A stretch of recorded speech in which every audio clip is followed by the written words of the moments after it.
નમસ્કાર, હેડલાઇન ન્યૂઝમાં આપનું સ્વાગત છે। હું છું શ્વેતા।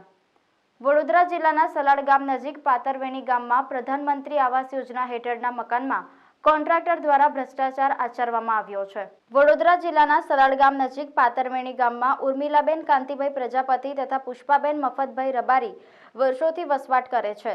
ઉર્મિલાબેન કાંતિભાઈ પ્રજાપતિ તથા પુષ્પાબેન મફતભાઈ રબારી અને રતિલાલ જીવરાજભાઈ રબારી પાતરવેણી ગામમાં પ્રધાનમંત્રી આવાસ યોજના હેઠળ આ 3 લાભાર્થીઓના મકાન મંજૂર થયા હતા અને આ 3માંથી 2 લાભાર્થીઓ વિધવા બહેનોના છે। સાથે એક વિધવા બહેનને કોરોનાની અંદર પોતાની આંખો પણ ગુમાવી દીધી છે અને આ મકાન કેલનપુરના કોન્ટ્રાક્ટર જિગ્નેશ જોશી દ્વારા બનાવવામાં આવ્યો છે અને આ મકાનમાં હલકી ગુણવત્તાવાળો સામાન વાપરીને પ્રધાનમંત્રી આવાસ યોજનામાં ભ્રષ્ટાચાર આચરવામાં આવ્યો હોવાનો અહેવાલ સપાટી પર આવ્યો છે। આ એક લાભાર્થી રતિલાલભાઈ રબારીએ તો આવી હલકી ગુણવત્તાવાળા સામાનવાળું મકાન નહીં બનાવવા માટેની અરજીઓ પણ કરી દીધી છે અને 2 લાભાર્થી ઉર્મિલાબેન પ્રજાપતિ અને પુષ્પાબેન રબારીએ કોન્ટ્રાક્ટર જિગ્નેશ જોશીને પ્રધાનમંત્રી આવાસ યોજનાના મકાન બનાવવા માટે બંને લાભાર્થીઓ પાસેથી 2,20,000 લઈ લીધા બાદ પણ 8 મહિના વીત્યા હોવા છતાં પોતાના મકાનની રાહ જોતા અને આટલી કડકડતી ઠંડીમાં કોન્ટ્રાક્ટરોના પાપે ખુલ્લી જગ્યામાં રહેવા મજબૂર થયા છે। મારું નામ પુષ્પાબેન। મારે મકાન બનાવી 3-4 મહિનાથી આવતા જ નથી। આવીશું એવું કે છે। આ જે પેલા જિગ્નેશભાઈ છે ને આ એમ તો હલે છે। સવારે હું આંદ્રાએ આખું ઉપર પડ્યો ને તો આખી ભીત તૂટી જાય। 1,10,000 પહેલા 30,000 આપ્યા, પછી 80 એટલે 1,10,000 તમે આપ્યા? હા, બરાબર। હવે કેવી રીતે તમે આપ્યા? પહેલા 30 આપ્યા। એટલે કેવી રીતે આપ્યા? તમે પૈસા ઉઠાવવા ગયેલા? હા, મેં અંગૂઠો મારી ત્યાંથી ઉઠાવું છું સલાડથી, તે 30 એ રીતના આલ્યા ને પછી ના નીકળ્યા તો મેં ATM થી ઉફાઈ ના લે। બરાબર। એટલે હવે જીગાબેન ફોન કરો તો શું કે કામ મકાન બનવા ના કે છે? આઈસ એવું કે છે। એટલે આવતા નહીં? આયા નહીં। એટલે ઘર તમારું બીજું છે કે ઘર વગર ના રહો છો અત્યારે? અત્યારે તો આ પેલું છે એમાં રહીએ છીએ। 8 મહિનાથી મકાન થયું નહીં અને જોખમ પછી રહીએ। કેટલા મહિનાથી મકાન નહીં થયું? 8 મહિના। અને કોણ બનાવે છે આ મકાન? આ જિગ્નેશભાઈ, કેલનપુર વાળા જિગ્નેશભાઈ। હા, અને કેટલા પૈસા લઈ ગયા તમારા જોડથી? 80,000। 80,000 રૂપિયા। કેવું મકાન કમ્પ્લીટ બન્યું છે? પછી હારું છે નહીં સારું? ના, તકલાદી છે? હા। બરાબર। અને તમારે આ શું થયું? આંખે શું થયું છે? મારે ને એકદમ દુખાવા થઈ ગયો, પછી નાખા કરી અને પછી વાંધો કરી મેં નાખા ત્યાં શોષી નાખી। અત્યારે કઈ રહો છો તમે? આનંદમાં કાપી। ત્યાં ખુલ્લામાં રહો છો? હા, એટલે મકાન હજુ બન્યું નહીં 8 મહિનાથી? હા, પણ તમારું મકાન હજુ બન્યું નહીં ને? ના, નહીં। અને કોન્ટ્રાક્ટર કેટલા લઈ ગયા છે? એટલે 1,10,000। 1,10,000 લઈ ગયા અને મકાન હજુ પૂરું નહીં થયું તમારું? આ ફોન બંધ નહીં કર્યો તમે? હા, તો કોન્ટ્રાક્ટરને કીધું કે કારે પૂરું કરવાનું એવું?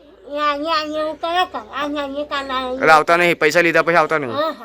મકાન બનાવવાનું પણ એવું કે આ બોક્સ એનવાળું બનાવવાનું છે પણ મારે બનાવવું નહીં, કારણ કે દિવાલો જ હાલ આજુબાજુ જોઈ મેં। પછી તલાટ એવું કહે છે કે તમારે જે પૈસા છે એ તમે પાછા હાલ દો, કે મારે પત્રોવાળું બનાવવું છે, મારે ગમે એ બનાવવું હોય તો ઉમેરીને બનાવીશ, પણ ના કહે છે એ લોકો। કેમ ના કે છે? એ ખબર નહીં આવે એમનું શું રાજકારણ હોય, આપણને શું ખબર પડે સાહેબ। અને આ તે મકાન બન્યા છે કમ્પ્લીટ બન્યા છે? કમ્પ્લીટ આ શું આ હાલત છે, દિવાલો જુઓ તમે। કોણ બનાવે છે આ લોકો આ મકાન? લોકો કોન્ટ્રાક્ટર આવે છે, કોઈ નવા આવે છે, બધા કે ઓળખીને બેસીએ આપણે। તલાટી સહી કરાવવા આવે તો તલાટીને કહીએ આપણે। તલાટી શું કહેતા હતા? તલાટી એવું કહેતા હતા કે તમારે પત્રવાળી નહીં મંજૂર થાય, તમારે આવા બોક્સ વાળી બનાવવી હોય તો બનાવો, કે પણ મારે નહીં બનાવવી। બરાબર।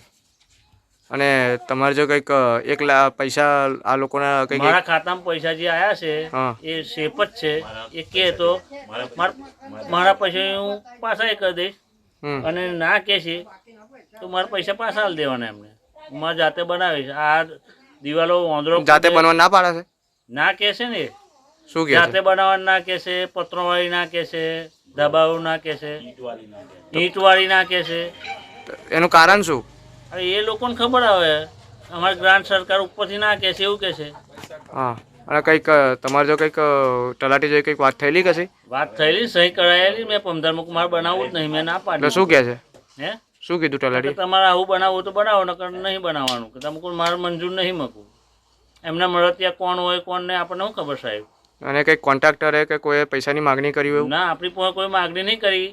પહેલા દાડ આવ્યા તો જોઈ ગયા જગ્યા અને તે એવું કહ્યું કે તમારે જાતે બનાવો તો છૂટ, તમારે ઈંટોનું બનાવો તો છૂટ.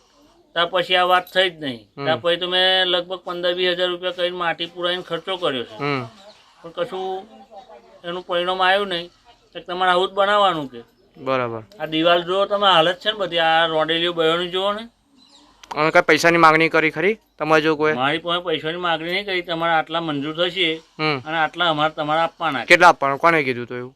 એ લોકોએ તે કીધું, તલાટીને બધા કંટ્રાટીને આયા, એમને કીધું કે 2.5 લાખની તમારે મંજૂર અને 1 ને 20 એ કરવાના અને 30 તો અમારે જે સાહેબો બાહેબોને હાલવાના એ હાલવાના, એ જેને હાલતા હોય એ ખબર નહીં. એટલે 30,000 આપવાના? હા, 30,000 એ લોકોને લેવાના. બરાબર. કોણ લેતું હોય કોણ જાણે, ભગવાન જાણે. ઓકે. શું નામ તમારું? મારું નામ રતિલાલ રબારી. એટલે તમે મકાન તો બનાવવાના નહીં? મારે નહીં બનાવવાનું, આવું બનાવતું છે. બરાબર. 3 જણો અમે રહીએ કેવી રીતે?